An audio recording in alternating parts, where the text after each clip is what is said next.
بسم اللہ الرحمن الرحیم. شروع اللہ کا نام لے کر جو بڑا مہربان نہایت رحم والا ہے.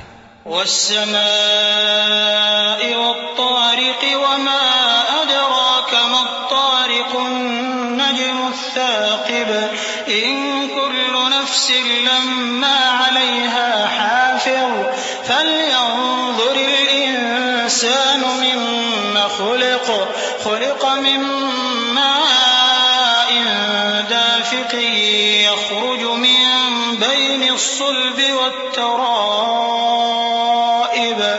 آسمان کی اور رات کے وقت آنے والے کی قسم، اور تم کو کیا معلوم کہ رات کے وقت آنے والا کیا ہے؟ وہ تارا ہے چمکنے والا، کہ کوئی شخص ایسا نہیں جس پر کوئی نگہبان نہ ہو. تو انسان کو دیکھنا چاہیے کہ وہ کاہے سے پیدا ہوا ہے. وہ اچھلتے ہوئے پانی سے پیدا ہوا ہے جو پیٹھ اور سینے کے بیچ میں سے نکلتا ہے.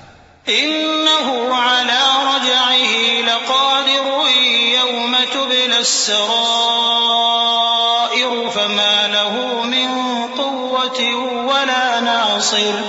والسماء ذات الرجع والأرض ذات الصدع إنه لقول فصل وما هو بالهزل إنهم يكيدون كيدا وأكيد كيدا فمهل الكافرين أمهلهم رويدا. بے شک وہ یعنی خالق اس کو دوبارہ پیدا کرنے پر قادر ہے. جس دن دلوں کے بھید جانچے جائیں گے تو انسان کی کچھ پیش نہ چل سکے گی اور نہ کوئی اس کا مددگار ہوگا. آسمان کی قسم جو مے برساتا ہے اور زمین کی قسم جو پھٹ جاتی ہے کہ یہ فیصلہ کن کلام ہے اور یہ کوئی مذاق نہیں. یہ لوگ اپنی تدبیروں میں لگ رہے ہیں اور میں اپنی تدبیر کر رہا ہوں. تو اے نبی صلی اللہ علیہ وآلہ وسلم، تم کافروں کو مہلت دو، بس چند روز کی مہلت اور دے دو.